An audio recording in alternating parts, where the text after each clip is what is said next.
day mu no na te se wo mo anya eye niam pa resource pa so edia frame na no na WAEC mpanifo wo ma ba bonte aba bekasa West Africa Examination Council WAEC wo mo da tujo mo cheso wo share 2024 Basic Education Certificate Examination BCE wo share ka na ban de wo mo ni ade aban na twa bi ni de kike ka ho ani nyina mu no wo ma ye krado pa se ensowe no ene de ehya ase na wo ma wie kita saboso mi de etoso edunum no bibia de dana kwa mu hihye bia bibia gwa kwa mu a eba so ene de yi wo mo di nsem wenyina tudwa wa abra mo friends enchofo enom de tu ye nima wo mo chese enkwada ma akoma 569,095 candidate wo mo free 19,506 schools wo my Ghana mu wo mo ana etrosa ensowe openi John Kapi we head of public affairs WAEC wono ne kasai Nations Council to this morning's press briefing. To keep our public well informed, the West African Examinations Council deems it expedient to update its stakeholders periodically through your media channels on the conduct of its examinations, particularly the upcoming BEC for school and private candidates 2024. The examination is scheduled to commence on Monday, July 8 with English language and end on Monday, July 15, 2024 with Arabic. School candidates will be examined based on the newly introduced Common Core curriculum, while private candidates will be examined on the old syllabus. As part of arrangements for the smooth conduct of the examination, the guidelines, scheme and structure of the examination with sample questions were developed and circulated to all heads of school. Interested stakeholders can also visit our website to have access to them. The Council has so far received 55,873,698.87 Ghana cedis from the government. Arrangements are being made for the release of the remainder of the examination fees. 96.9. The Council wishes to remind mobile phones and other electronic communication devices are prohibited at examination centers. Neither supervisors, invigilators, nor candidates are permitted to bring mobile phones into the examination hall. Abusha fonti we nyina ya Obuasi nko empedifo de egu akwa munti ehwe mu se enede ya mafra no bekwa akotro won BEC ensohwe ye nyina ye gira afidikese yi so Time FM kasa video so na Time FM ye so ye de atudwa se enkwade akwa akotro nyina mofa kokodro na mofa ye ahofama enkotro ensohwe no ni wugidie se ne fuanum amode besu ani so atro mo so no mo bewie na enkunumdi aba mo afa abusha ye gosen fufromu article reclare baruma so asantemeru na asetu nyame kese ena wono nso de afutusam de akwama na hemfo ene na dikrofo wa mo asantema ntam ya na no fiada e wa asantema nhemu na se ena wotumfo se tutu nyame kese de tudwa se ukoma ntam awudu obi no a aya na hinsemu mansosam ne ahinsemu ntichemu nti obi akoton asase na se obi akoma asase ne de ayedwumade bia ne akofa mema wo mabetia ketiaketi se langas no mo hwe na asantememu ya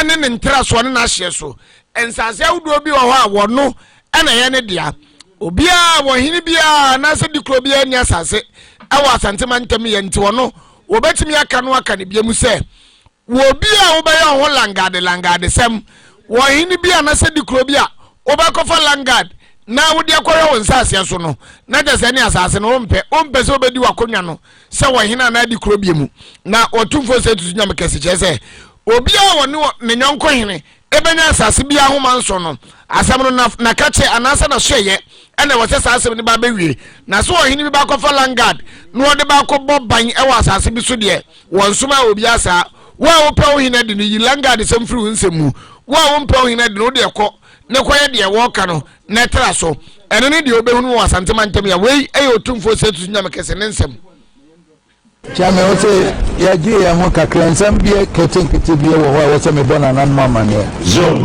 wose ya omega klensam bia kebi wa oso bona nan mama ne zone se mi wa na mi se land guard sa land guard So, Obuasi ate ni asantimemwa landard na egenia. Se no ko tinwasemwa. So, amase soja mpanyimfo na president mpanyimfo mpese mhunu fa kokura saa ne mani siye. So, mama soja mpanyimfo president mpanyimfo achire no ba bi kuro potia saa ne ma no esi. So, woni akwa we ya hene ne si ya obeyi ano se media akonwa na ma wo no na me se kofa landguard for na enwe wa na. So, ya proti akonwa so ate san de hene. Na se esi za o kan wa. Obeyi ano wa se. So, ta akonwa na ma wo no. O na landguard kan wa. So, akache mo mpempi sa asase nyane. People that be catching was assassin in so. Ya hanso yanku asase sa se basan ya ebehunu mu no kura ni asi. So, hanso yanku asase fi se basan ya se wura obe ko adie.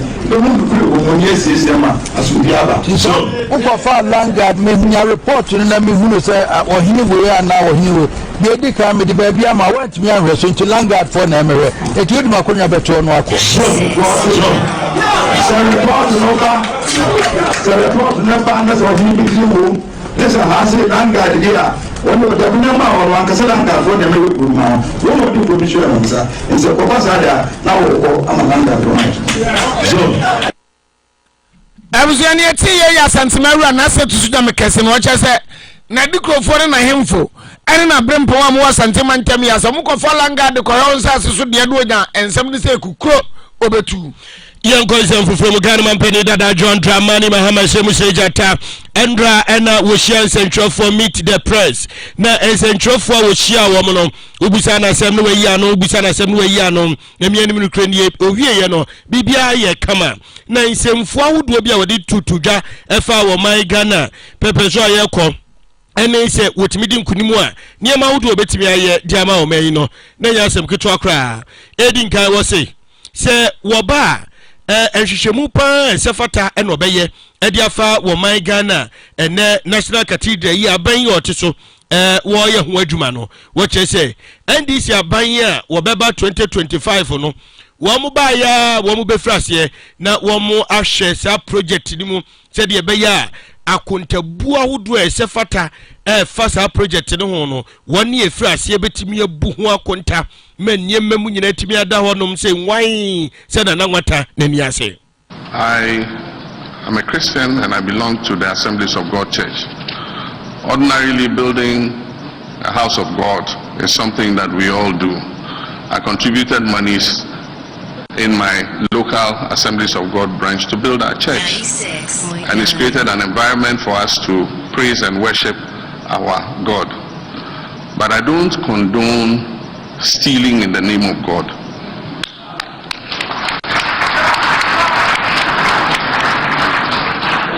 And that is what has happened in the case of this National Cathedral. It is instructive that members of the Board of Trustees, some of the members of the Board of Trustees have resigned, and they have called for a forensic audit of the National Cathedral. I'm not saying it.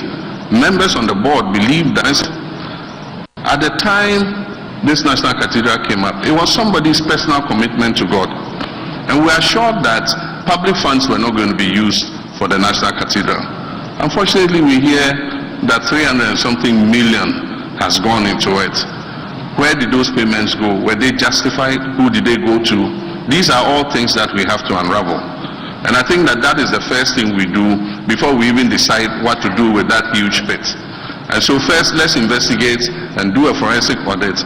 And if people have, illegally and unlawfully taking the monies of the people of Ghana, they must be made to refund those monies. And so that's the first thing I'll do with regards to the cathedral. Abushafo National Cathedral no the Ghana man penny that John Dramani Mama Frank tuni the Mendy Samanyoko what say woba wo beye de afasa National Cathedral no ho ebiewu na what say ade ba kwa won so kra ye wo men ye japade a ye wo ye state asset a ye wo na abemu mpenfo ne ya no mo fom omodo mo nsa ni mienu nyina obidi na fuka ho no mo sesa boso mo fom ne sa ne mahodo no kan man pedi dada John Trabani mama chese so ba sa ne mahodo ni nyina nya de so obesuso so se aban japade pa na pamfo na abemu mpenfo e ba ba be fom de won yes adeɛ no da wodin hihye pa begu akwa mu na aboa se de beya appointees one ya wapa won na afei aban offices ahodo aban mpanimfo ahodo a wo mu ye yenwuma ne adeɛ no wo mu betimi ayire wo na wo ma ye adwuma aboa amatemamufo nya so mfaso na se wo mu do wo nsa ba fom wa bra wo ne to se mampani de nya de so obesuso so. Kenyan youth have sent a signal to the whole of Africa that they will push back if the leaders don't do the right thing. And so definitely I'm signaling that it will not be business as usual in our new administration.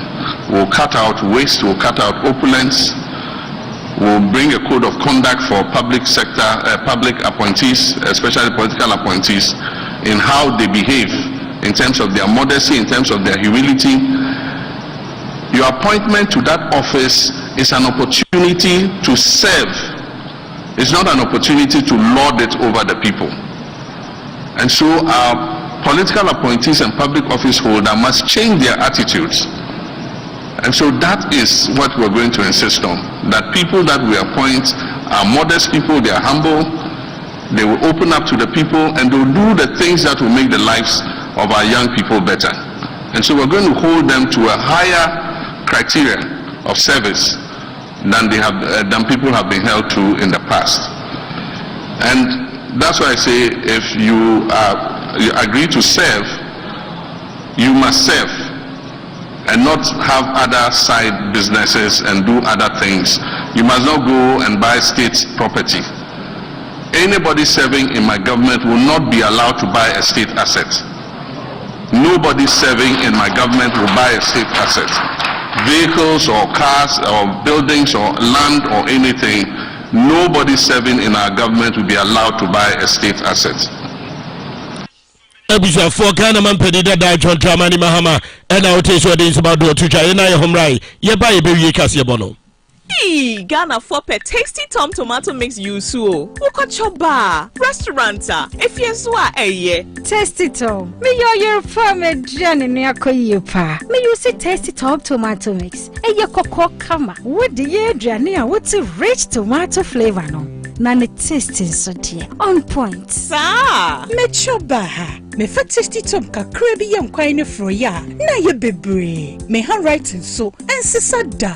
Inti customers ba. Neba. Me a chef. Tasty Tom gives you value for money. I don't compromise on the quality of my food. Intimate top papano. At once. Use Tasty Tom enriched tomato mix. This advert is FDA approved. Mama. Yes, Junior. Papa na obey vitamin kenum no or saiba. Oliver Twist. Aye, Papa Oliver Twist or saiba. Mami go yi me vitamin choco and a vitamin champ. Engu me school bag mu and yes sir. Obefa koma ni man. You count where? Anya medru heavy akwadam penisem. Yes. Make cover vitamin 250 ml na. Udi akosie empanu ase. Na me manu bi. Ezade bi be ya finish me. Enkoda sempa di. Me anso be duabo. Efuna ekro. Meto vitamin soy milk drink. Vitamin energy. Cafe ni artificial coloring bia animu. Vitamin choco, vitamin banana, vitamin strawberry and now vitamin 250 ml abremonso. Ye pro vitamin no ye nim fruit tete no a. Ye pro original vitamin. Na me vitamin ye nim fruit tete no. E do da me no mo. Vitamin. E me e bre bia. Any baby FDA aje edwedwe nkrato ya to. Hey, madam, I don't know who be tipa big beans no sa. Hwe, me mo fa do so ha. Obi a je tipa big beans aka na niam ho akọ school. Wo mo pepe no. Se wo pese wo mutuo no yede, na ye special a. Hwehwe tipa big beans. Se wo pese wo bread no, e call square. Hwehwe tipa big beans. E ka ho. Se wo pese wo noodles no, e ye tasting so a. Don't forget, tipa big beans can work the magic. What about kinky? The same adecroment. No tipa big beans, no kinky, and don't forget the salad. Only no be my salad and why is special. I like that one. tipa baked beans ɛdɛ na yɛ affordable nso school for restaurants adwumayɛfoɔ trabafoɔ ɛne joint bia aduane pa wɔ no mobɛtumi de tipa baked beans aka mu nnuane ho tipa baked beans deɛ menim abusua yagya tumu paa we are liking it and we are enjoying it mo enjoy ya one empa de pa ɛwɔ dwa so ɛne supermarket nyinaa mu dodo afrɛ 0241 123 451 tipa baked beans ana it is difficult to resist FDA ajedwedi nkrato ya tum abusia ya na mase na yewie kase na mampan de John Dramani Mahama nsɛm no nto aso ɛna wɔde to dwa sɛ Ghana ha yɛ wɔ mmara ne kwan yɛ fa so ayɛdi adwuma na Ghana mampanyini bi a wɔte so ɛna wɔakonya sɛ wɔtumi bɔ nipa bi di so ɔdo amokɔ Supreme Court na no kra no wɔbɔ a no ɔno mom de akɔkyɛ chief justice ne de nkrɔfo no kɔmra hyɛ bedwuma mmara hyɛ bedwafo di tum no ɔmo so ɔmo hwɛ ansa ne de ɔmo akɔ nanso chief justice ya wɔte so Maame Gertrude Laraba tɔkɔ no deɛ ɛnyɛ saa no ɔyɛ yo maame ankasa na de ne pɛ no akɔbɔ nkrɔfo bi di so mampanyini na dan kwakufo ado ɛnconsider ɔmo ɛba saa no ana yɛ mamra ne amaneɛ ɛna yɛsi ne trase nti saa deɛ na Maame justice ɛyɛ tɔkɔ no akɔyɛ no ɛyɛ deɛ ti amra ni kwasa Ghana for so mampanyin da John Dramani Mahama ne nsɛm ni that our constitution gives the judiciary certain privileges. They are the issue of judges. I believe that our constitution gives the judiciary certain privileges. They are the only arm of government that does not renew its mandates. They don't go for elections to be re-elected as judges, and they're given security of tenure. I think that the obligation and responsibility of every president is to appoint fair-minded people. Human beings are inclinations towards one party or towards one religion or towards one culture or other. There are many things that make us who we are. And only recently, you've seen what happened. 96. And I can't understand why the Chief Justice will be the one recommending, which judges to appoint. The Constitution is clear. That is the President who appoints judges in consultation with the advice of the Judicial Council. And so the initiative to appoint judges must come from the President and submitted to the Judicial Council. It brings it back with advice to the President, and the President forwards it to Parliament. That is the procedure. It is very rare that this time the recommendation comes from the Chief Justice to the President. And even the issue of capping the number of judges. The Constitutional Review Committee recommended that we cap Supreme Court judges at 15. And yet, John Dramani Mahama, and they meet the person who didn't me Twitter. Now, what one says on what I say? A bill now, you come and say, James free SHS, you have Famabua, Nantim one bill be a free SHS, yet me a brandy, et me a general brandy, no, a bay drain. Now, obetimi akano aka susubiem say ese aduso on mbesiria we nim rinche se du free SHS no na sha ase wo man konkon Ghana mu na ye nkakra eni nti wonu ma no mo na ma no mo ka se wonu oba betwa free SHS mu oba betwa mu no wo mu nim de omo ka. I support any bill that will improve our education. One, to make it sustainable. Two, to afford quality education for our children. And so any bill that would achieve this is something that I'll support. I haven't seen the bill, and I don't think that it has been subjected yet to stakeholder consultation. But we would want to see the bill, and I'm sure that when Cabinet has approved it, it will be laid in Parliament. And when it's laid in Parliament, as a parliamentarian, the normal action is to refer it to the committee responsible. And I'm hoping that when that bill is referred to the committee responsible, it will do the proper stakeholder consultation so that we all can be on board. Because if you're making fundamental changes to our educational system, I think that parents, teachers, and everybody who has a stake in education must be in. In 2015, I launched Progressive Free SHS. That's what the Constitution says. The only difference between us and MPP is the approach. We thought that we should put the infrastructure in place and we should do the necessary preparation to absorb the free SHS. And so we started with day students. We made it free for day students. And in the second year, we absorbed 120,000 students on the free SHS. Nanado himself lauded me. It's there in the media. Just, if I had my phone here, I would Google it. He said, Nanado lauds Mahama's free SHS. It's there. My position on free SHS is known. And so it's a political gimmick that is played by our opponents. Free SHS has come to stay. Abusaman pende da John Dramani Mahama nensem eno ne yenyina so mfa nsem ne nyina nsia no pa abusapani kwabena heme ene sem wo man na se Peter Tenna nso boaboa no Obuasi phobia wo de fritutu kanade aba wo se na nado dankwa kufu ado aya de pa ewo nkranhye sem a wo de ama BC fo na wo mokotro nso wenne no na wo gidi so mbeba na free SHS no nso anyam mfaso wo so ache ono abukwa kwagema kwaten Dr. Patrick Boachi Yadom ena afei oba tampa Faustina Ekua emisa phobia na dwenkyina wo de aba no na pay me leaders rifidi share ofo na Kwame Mafo mene nana ke yebu eni abrewana na pesba ka yebomba munyina mu eniti addition right na ye dwada ye dan ho abeba ye the morning show nsema wodo ekoso ye ma konkon ganem ebeba ye the weather nso beba ye ba sie.